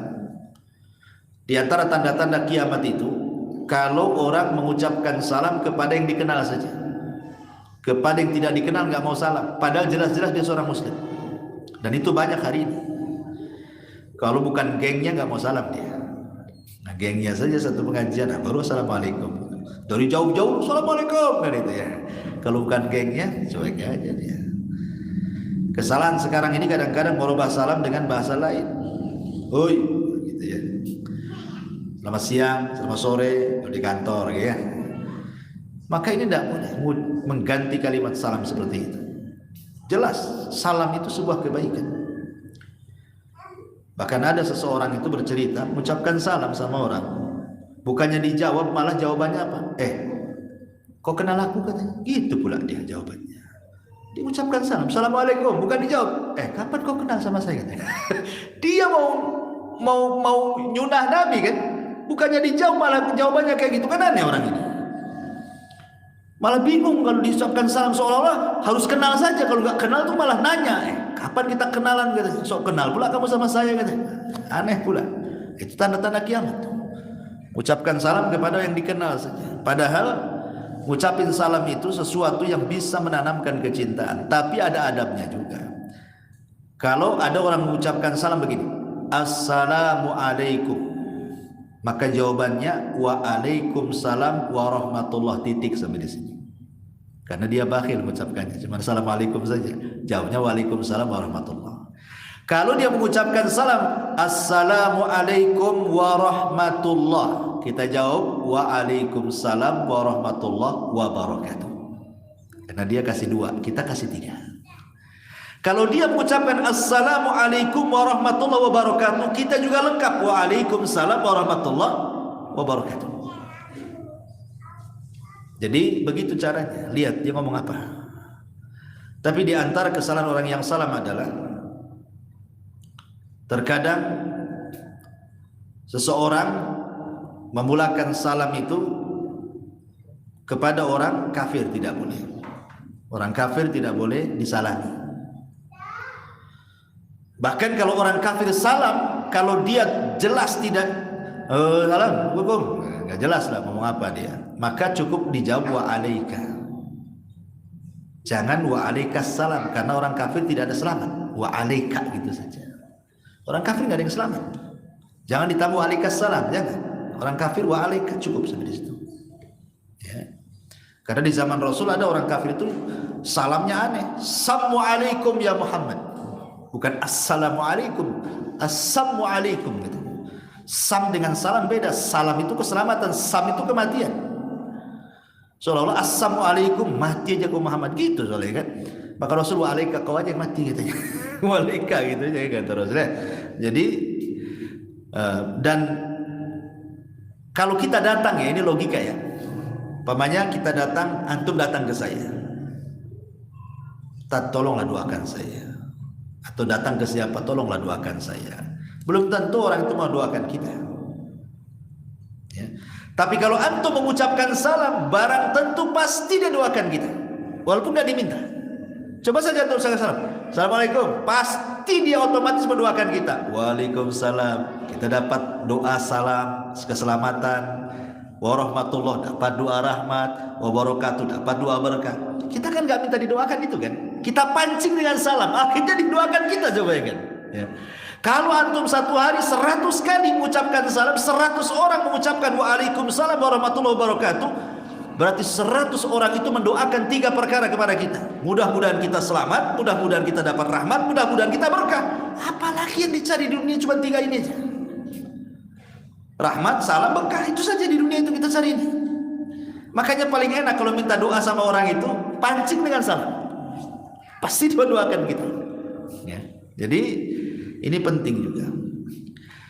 Kemudian juga diantaranya Rasul mengatakan ya ayyuhan nas absus salam wa atimut ta'am wa suru bil laili wan nasu niyam tadkhulul jannata bis salam. Wahai manusia, sebarkan salam, beri makan orang fakir miskin, salat malam saat manusia tertidur, maka kalian akan masuk surga dengan selamat. Jadi menyebar salam diantaranya juga sebab orang masuk surga. Memberi makan fuqara wal masakin juga diantaranya sebab masuk surga, termasuk qiyamul lail diantara sebab masuk surga. Kemudian setelahnya as-sidqu fil hadits wal wafa'u bil ahdi wa ada'ul amanati wa hifdzul faraji wa ghaddul basari wa kaful yadi. Di antara yang menyelamatkan orang atau yang memasukkan orang ke surga adalah jujur dalam bicara, amanah dalam janji, kemudian juga menjaga setiap amanah orang, menjaga kemaluan, kemudian juga menundukkan pandangan dan berusaha untuk tidak menyakiti orang. Dan itu disebutkan dalam satu hadis. Rasul mengatakan, "Idminu li sittan min anfusikum, adman lakumul jannah." Kata Nabi SAW, jaminkan kepadaku 6 perkara. Maka kalau melakukan 6 perkara, ku jamin kalian masuk surga, kata Nabi. 6 perkara ini kata Rasul, kalau dilakukan, kata Rasul, ku jamin kalian masuk surga. Apa 6 perkara ini? Kata Rasul, usduku idha hadatstum, jujur kalau bicara. Jujur kalau bicara. Memang jujur ini agak berat. Apalagi dunia-dunia kerja ini kadang-kadang sulit jujur itu kan. Makanya kenapa dulu dunia bisnis, dunia perdagangan, perniagaan tuh, aduh, kadang-kadang kalau tidak jujur, alasannya kalau jujur tak dapat untung katanya. Maka di zaman Nabi, Umar bin Khattab suatu ketika mendengar percakapan seorang ibu dengan anaknya. Nah, besok kita jualan susu biar banyak untungnya, kita campurlah air mineral tuh katanya. Kata anaknya, janganlah Bu, Umar kan melarang. Kata anaknya kan, kata ibunya, Umar kan gak dengar katanya. Kata anaknya, iya walaupun tak dengar tapi Umar punya Tuhan. Tuhannya Umar lihat kita. Lihat di zaman Umar ada yang gak jujur. Itu di zaman sahabat. Sekarang zamannya sudah jauh dari sahabat. Ya makin banyak orang yang gak jujur kan gitu. Subhanallah ya, kita lihat kisah ini. Rupanya orang curang dagang itu modusnya kurang lebih saja nyampur-nyampuri kan. Orang ini kan nyampur susu dengan mineral biar banyak untungnya. Rupanya zaman sekarang pedagang pun tukang campur-campur itu. Salak manis dengan salak busuk dicampur. Gitu ya. Nanti jual apa saja buah-buah itu dicampur-campur. Makanya di zaman Nabi lewat ke pasar. Orang dulu kalau jual beras kan zaman bahula kan gitu ya. Kan belum ada beras karungan plastikan, zaman dulu kan nggak ada. Orang jual beras pasti berasnya ditaruh di tempat bisa diraba orang dulu itu. Nggak kayak sekarang kan, berasnya pakai plastik gitu. Rupanya beras-berasnya juga dari plastik rupanya. Kan ada tuh beras plastik ya kan. Bukan diplastiki saja, beras-berasnya plastik katanya. Sampai ada juga yang kayak gitu. Di Rasul itu datang ke pasar, sengaja lah pegang-pegang itu gandum itu. Dimasukkan pula tangan Rasul ke dalam gandum itu. Rupanya basah bawahnya, kering pula atasnya. Rasul SAW mengatakan, loh kok aneh nih, masa yang basah bawahnya, yang atasnya pula kering. Pedagangnya mengatakan, iya Rasul, asabatu matar, oh tadi baru hujan. Tuh, bayangkan, dia mau membego-begokan Nabi. Hujan itu bukan dari bawah, hujan itu dari atas. Kan gitu ya logikanya. Kalau memang terkena hujan, yang basah atasnya, yang kering pula bawahnya. Kenapa pula yang basah bawahnya, yang kering pula atasnya? Emang hujan dari bawah katanya. Kata Rasul, ini yang basah letakkan di atas, yang kering letakkan di bawah, supaya manusia melihatnya. Kemudian Rasul mengatakan, man ghasyana falaysa minna. Siapa yang menipu bukan umatku kata Nabi. Oh gitu ya. Jadi memang sulit di pasar itu mengurangi takaran, ganjeli timbangan, motong meteran, macam-macam di pasar. Sumpah-sumpah palsu, semua ada di pasar. Ya berkaitan dengan ketidakjujuran gitu. Wal wafa bil ahdi, yang kedua, laksanakan janji. Sekarang sulit nih kan. Kalau sebelum jadi pejabat, masya Allah janjinya itu segudang. Nanti kalau aku kepilih, oh semua disebutkan tuh. Sampai laut, hutan itu semua disebutkan. Kalau sudah kepilih, tak ada laut, tak ada jalan, tak ada hutan kan itu ya. Dia pula jadi orang hutan. Jadi kadang-kadang tidak mudah melaksanakan janji. Makanya jangan suka janji. Kalau tidak bisa melaksanakan, jangan banyak janji. Itu akan ditanya loh di hadapan Allah. Apalagi janji kepada umat yang nanya orang banyak. Makanya di antara hisab terberat itu kalau nanti pada hari kiamat dicari orang. Hisab yang paling berat diantaranya adalah ketika pada hari kiamat orang ini dicari orang banyak. Itu hisabnya paling berat. Orang yang dicari orang banyak pada hari kiamat itu paling berat hisabnya. Coba pejabat itu sebelum menyalonkan kan dia melibatkan orang banyak kan. Dibohonginya satu umat itu. Nanti kalau aku jadi begini sampai 100 janji. Sudah jadi tak ada. Nanti ini paling berat hisabnya. Cari satu umat ya.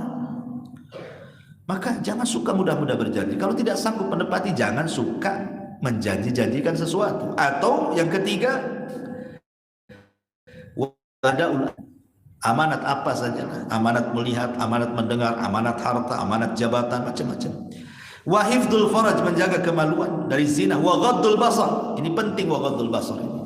Karena saya lihat orang Anambas ini paling suka duduk-duduk di warung pinggir jalan. Paling suka, jarang suka di rumah orang Anambas. Saya lihat dulu warung-warung pinggir jalan pasti banyak yang ngopi, yang ini, yang itu kan. Makanya ketika Rasul itu nanya, iyyakum wat turuqat, kata Rasul, hati-hati jangan duduk-duduk tepi jalan, kata Rasul. Kata sahabat, mala nabuddan min majalisina ya Rasul. Kami tidak bisa, kan ini sudah jadi tongkrongan kami wahai Rasul. Oke, kata Rasul, kalau kalian tidak bisa meninggalkan di sini, kasih jalan itu haknya. Salah satunya apa kata Rasul? Ghaddul basar. Ghaddul basar.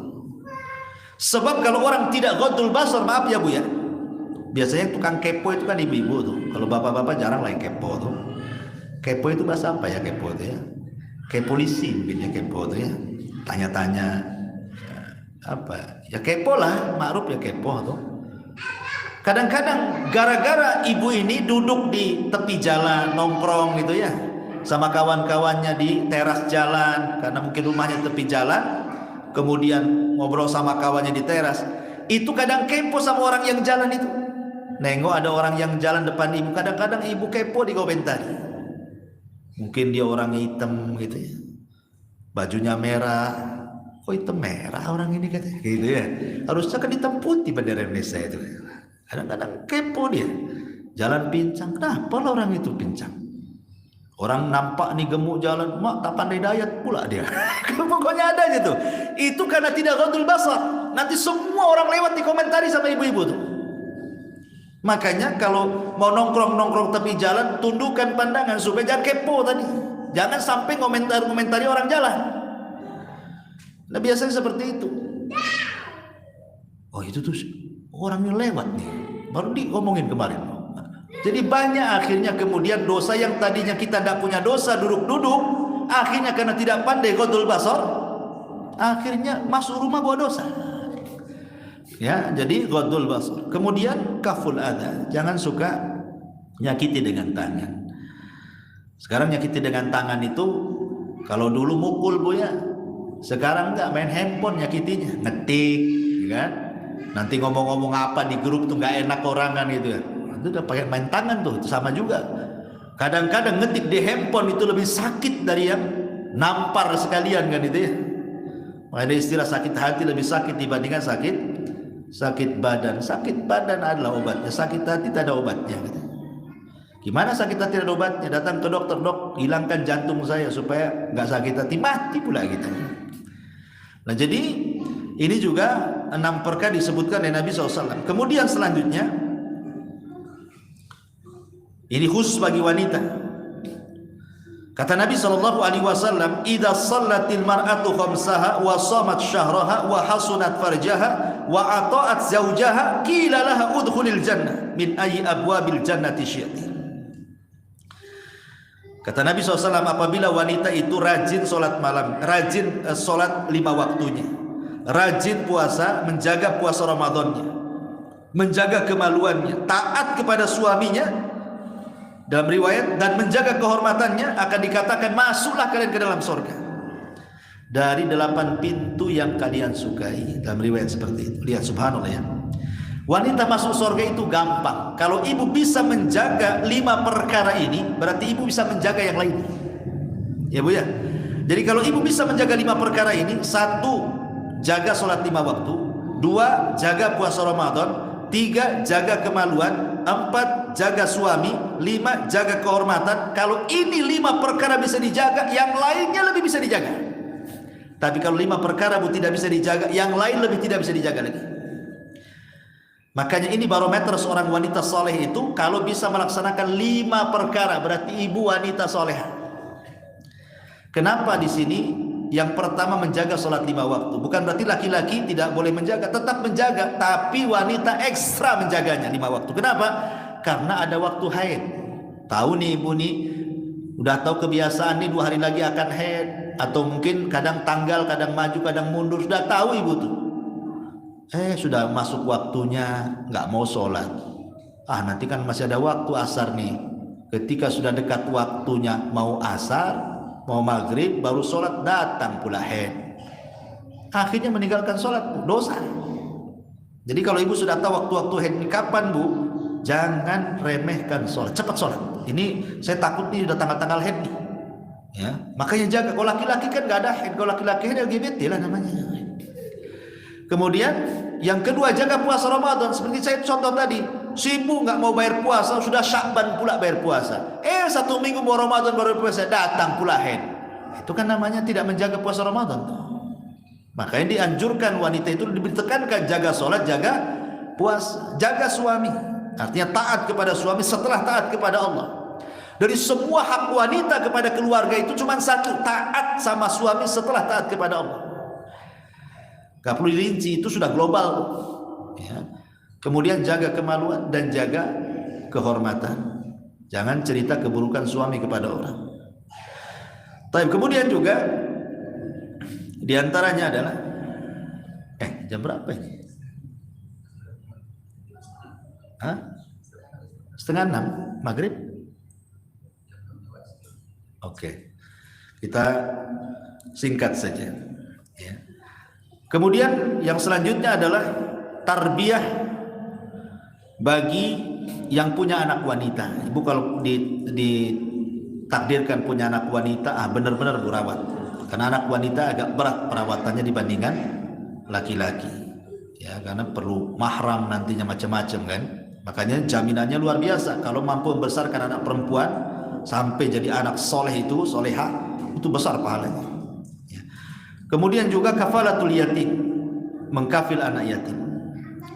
Kemudian juga as-samahatu fil bai' wasyira. Kalau Anda seorang pedagang atau seorang peniaga, mudahkan dalam jual beli. Jangan bakhil. Mudahkan jual beli. Karena sekarang ini kenapa tidak berkah dalam jual beli itu? Karena masing-masing penjual dan pembeli dua-duanya bakhil. Contoh, kalau dia sebagai penjual, bakhil dia. Kalau dia sebagai pembeli, bakhil. Saya jual buah-buahan, beli 1 kilo, jadi dia 1 kilo saja tuh. Umpamanya kita jualan salak gitu ya. Nah, sudah salah 1 kilo, jangan bakhil. Kasih salak umpamanya 1 kilo, tambah lagi 1-2 buah tanpa sepengetahuan pembeli. Itu namanya shadaqatus sir. Shadaqatus sir itu nambah berkah dagang. Jelas timbangnya 1 kilo kan, kita tambah lagi. Ini pembeli tak tahu kalau kita tambah, dan tidak mungkin juga ditimbang lagi sampai rumah kan. Nah, itu sebenarnya berkah dagang di situ. Kalau jadi pembeli bukan penjual, kalau hanya kemudian kembaliannya 1.000-2.000 perak, jangan pula disibukkan nih penjual keliling nyari susu sampai ke pasar, akhirnya 1 jam dia cari itu, nukar uang nggak dapat. Akhirnya berapa banyak, akhirnya pembeli itu lari-lari, nggak ada penjualnya lagi tukar uang katanya. Bakhil kali kita ini. 2.000, 3.000, udahlah 2.000, 1.000 perak. Ini gara-gara 500 perak, ibu kadang-kadang pindah langganan. Ini repot nih. Malas beli bawang di situ, kenapa? Mahal 500 perak. Lah, bakhil betul. Ini kacau nih tukang bakhil. Makanya kenapa Rasul mengatakan rahimallahu rajulan samhan. Samhan idza ba', samhan idza ishtara, samhan idza qada, samhan idza qada. Semoga Allah merahmati orang yang kalau jadi penjual dia pemurah, pembeli dia pemurah. Kalau dia menjadi orang yang menghutangi, dia menjadi pemurah. Kalau orang yang membayar hutang, dia pun jadi pemurah. Allah merahmati orang kayak gini. Ini jaminan surga berdasarkan hadis Nabi SAW. Kemudian yang selanjutnya adalah at-tajawuz 'alal muqsir. Kalau kita ada orang hutang sama kita, nampak dia tak sanggup bayar, bukan dia memang bukan orang kaya, memang betul-betul tak sanggup bayar, maka kita boleh mempermudah dengan 3 cara. Cara yang pertama, ditangguhkan lagi. Pamannya kan 1 bulan harus bayar, rupanya tidak bisa bayar, tambah lagi waktunya 2 bulan, 3 bulan. Atau cara yang kedua, sudahlah kamu kan hutang sama 100 juta, bayar saja 50-50-nya ambil. Atau yang ketiga yang paling baik, sudahlah saya sedekahkan untuk kamu. Itu namanya mempermudah dalam hutang piutang, ya kan? Kemudian juga ini di jannah surga. Kemudian as-sabru ala faqdi nikmatil basar. Sabar ketika Allah berikan hilangnya nikmat penglihatan orang buta. Kalau dia sabar orang buta itu, maka dia akan dapat surga. Allah takdirkan tadinya melihat jadi buta, dia sabar, Allah takdir, maka Allah berikan dia surga. Karena orang buta itu sedikit maksiatnya. Karena maksiat yang paling banyak itu mata kan. Tengok sana nih, orang buta mau nengok apa? Gelap semua. Kalau dia sabar, Allah jamin masuk surga orang buta. Kemudian imatatul adza anit thariq, berusaha menghilangkan gangguan-gangguan di jalan itu. Pamannya kita dari rumah ke masjid, nampak ada paku, ambil, taruh di pinggir. Ya. Nampak ada batu ini, oh ini bahaya motor nih, taruh di pinggir. Nampak ada lubang ini, ambil semen, ambil pasir, kacau. Nah, kita buat jalan situ. Ya sedikit. Ya kalau berapa meter pemerintah yang bangun. Kalau hanya lubang kecil ya bisa lah kita ya bangun kan. Ya kemudian karena dulu ada seorang ulama namanya Ar-Rabi ibn Khaytham. Rabi ibn Khaytham ini kalau dari rumah ke masjid, dia nampak ada sesuatu yang menghalangi keamanan orang, batu tahap dia ambil, kemudian disisihkan dan mengatakan, ya Rabb, kalau memang ada pahalanya ketika aku ini menghilangkan gangguan dari jalan, saya transfer pahala itu orang tua saya yang sudah meninggal. Rabi ibn Khaytham, luar biasa kan? Transfer pahala sama orang mati gampang. Kalau kita tidak punya sedekah, tidak punya uang, datang ke masjid ini untuk sedekah orang mati orang tua saya, nggak punya untuk itu, gampang, keliling jalan saja, cari ke paku yang ngalangi orang tuh. Ada paku, ini bahaya, ambil. Ya Allah, ada pahalanya untuk orang tua saya. So, keliling, carilah paku tiap hari. Jadi pemulung paku pula jadi ya. Kemudian juga at-ta'affuf an su'alin nas, jangan jadi meminta-minta, merasa kaya. Kadang gini, saya itu heran, kadang ada orang kaya diazab dengan kekayaannya. Ada orang kaya itu yang diazab dengan kekayaannya. Maksudnya gimana? Jadi tidak ada waktu untuk istirahat.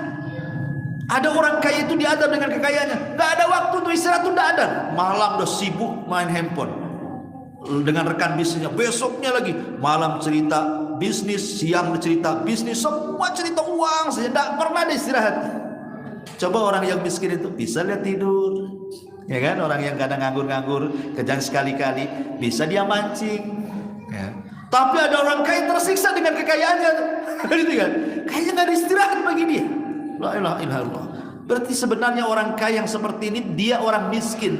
Kenapa? Karena kaya masih cari uang, masih sibuk dengan uang. Kan orang harusnya kan orang miskin yang kayak gini nih. Kenapa orang kaya kayak gitu kan itu? Harusnya kalau sudah kaya sudah istirahat, cari ibadah kan? Ini enggak. Ya. Kemudian yang terakhir adalah sayyidul istighfar, perbanyak istighfar. Wallahu a'lam bishawab. Ini sudah kelamaannya. Mudah-mudahan manfaatnya. Kita tutup dengan doa kafaratul majlis. Tidak ada soalan. Subhanallah bihamdika, asyhadu an la ilaha illa anta, astaghfiruka wa atubu ilaik. Wallahu a'lam. Assalamualaikum warahmatullahi wabarakatuh.